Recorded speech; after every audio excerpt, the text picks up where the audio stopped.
12 दिसंबर 1980 मुंबई के Minerva theatre के लिए दिन ऐतिहासिक था। इसलिए नहीं कि ये फिल्म रिलीज हो रही थी, बल्कि इसलिए कि इसकी रिलीज के लिए एक फिल्म हटाई जा रही थी। लगातार 5 साल से यहाँ चलती आ रही हिंदी सिनेमा की all time blockbuster film Sholay longest run on first release का रिकॉर्ड बनाने के बाद एक दिन पहले ही विदा हुई थी, और उसकी जगह अब जो फिल्म लगाई जा रही थी वो कई मायनों में शोले से रिलेट करती थी।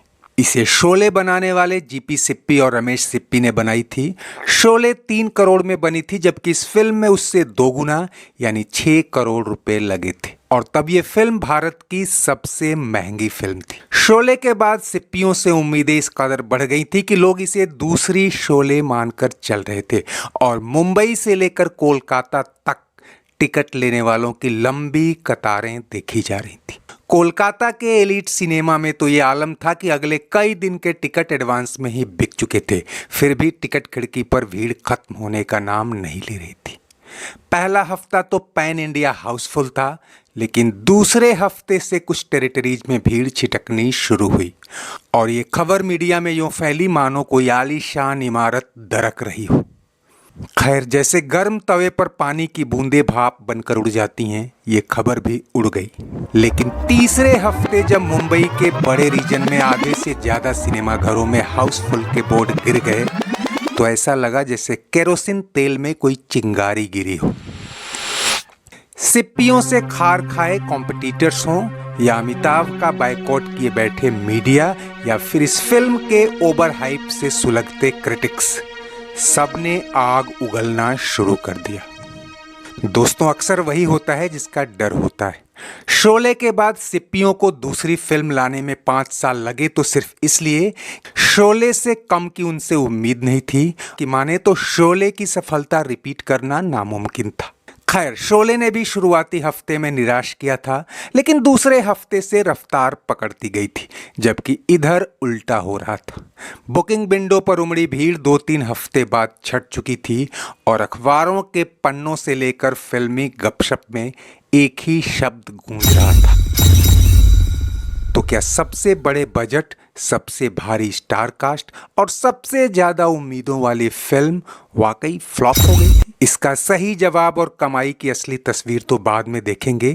अगर उस साल की टॉप ग्रॉसर लिस्ट पर नजर डालें तो फिरोज खान की कुर्बानी और जितेंद्र, रीना रॉय स्टारर जे ओम प्रकाश की आशा के बाद तीसरे, चौथे, 5वें नंबर पर अमिताभ बच्चन ही छाए थे। यानी शान साल की 5वीं सबसे कमाऊ फिल्म थी।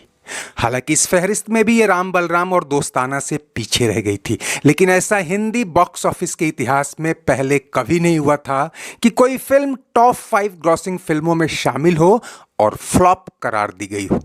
और कुछ लोग तो इसे अब भी सबसे बड़ी फ्लॉप कहने से नहीं चूकते, लेकिन कई मौकों पर इस फिल्म ने खुद ही जवाब दिया।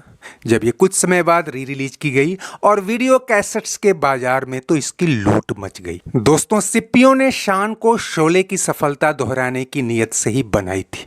टीम भी लगभग वही थी, कहानी सलीम जावेद ने लिखी थी। शुरुआती स्टार कास्ट भी जय वीरू ठाकुर वाले तर्ज पर अमिताभ, धर्मेंद्र और संजीव कुमार को ध्यान में रखकर तय की गई थी। और मेरा मानना है कि शोले के बाद के सालों में अमिताभ और धर्मेंद्र की जोड़ी को देखने की भूख जिस कदर बढ़ी थी, धर्मेंद्र ने ये फिल्म नहीं छोड़ी होती तो शान भी ब्लॉकबस्टर हुई होती। राम बलराम एक मिसाल थी। धर्मेंद्र ने शान क्यों छोड़ी, इसे लेकर तरह तरह के नैरेटिव्स हैं।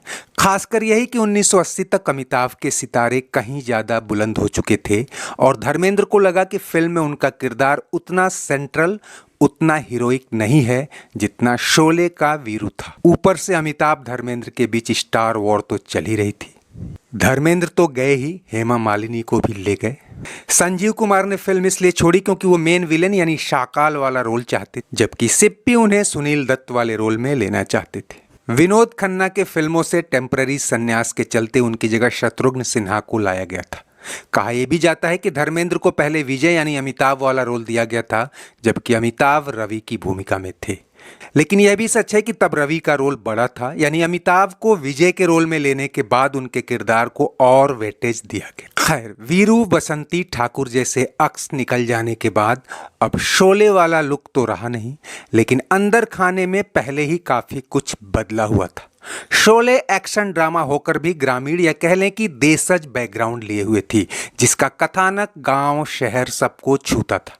जबकि शान में सिप्पी ने अगर इतना पैसा लगाया था तो एक बड़ा दांव खेलने जा रहे थे। वो दौर जेम्स बॉन्ड फिल्मों का था और पूरी दुनिया में उसकी धूम मची हुई थी। उन्होंने शान को एक हाईटेक कॉस्मोपॉलिटन लुक दिया। गब्बर सिंह के कालजयी किरदार बन जाने के बावजूद यहाँ शाकाल नाम का एक नए तरह का विलन लाया गया, जो Hollywood film you only lives twice से लिया गया था।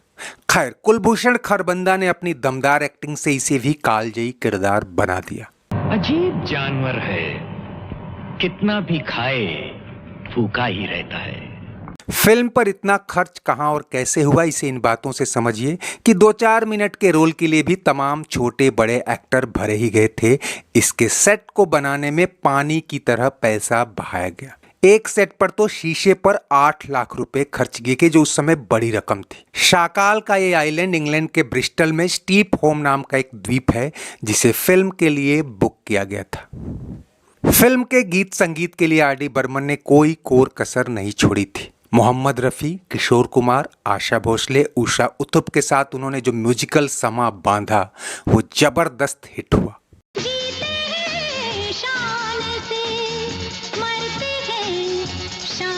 दोस्तों, ये भी कम दिलचस्प नहीं कि मोहम्मद रफ़ी इस गाने की रिहर्सल कर चुके थे और इसकी फाइनल रिकॉर्डिंग अभी होनी थी। इसी बीच वो दुनिया से चले गए। अब क्या करें, लेकिन पंचम दा ने गाना किसी और से गवाने के बजाय रफ़ी साहब की रिहर्सल वाली रिकॉर्डिंग को ही यूज किया और ये गाना उस साल का चार्ट बस्टर साबित हुआ।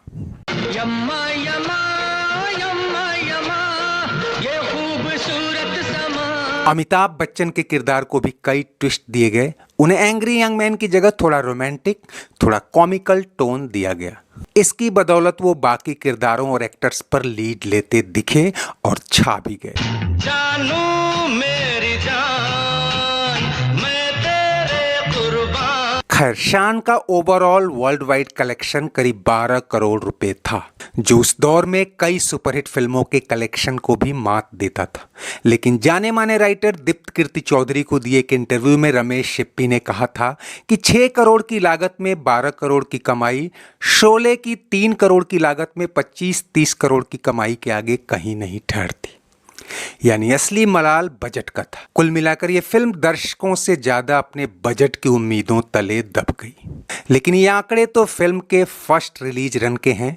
वीडियो कैसेट्स और केबल टीवी की दुनिया में एक हॉटशॉट ब्लॉकबस्टर फिल्म मानी गई। इसके जितने कैसेट्स बिके और किराए के रूप में जो कमाई हुई, और उसके बाद केबल टीवी के जरिए फिल्म जितनी देखी और दिखाई गई, और जो एड रेवेन्यू इसने जनरेट किए, उसके आगे साल 80 तो क्या आसपास की कोई फिल्म नहीं ठहरती। यह बीच बीच में सिनेमाघरों में आती जाती रही और साल 2005 में तो इसका डिजिटल वर्जन भी सिनेमाघरों में उतारा गया और तब भी इसने अच्छी कमाई की।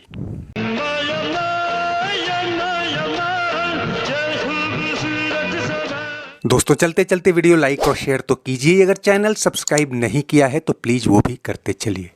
कमेंट बॉक्स में आपकी हर राय का स्वागत है। शुक्रिया, नमस्ते, आभार।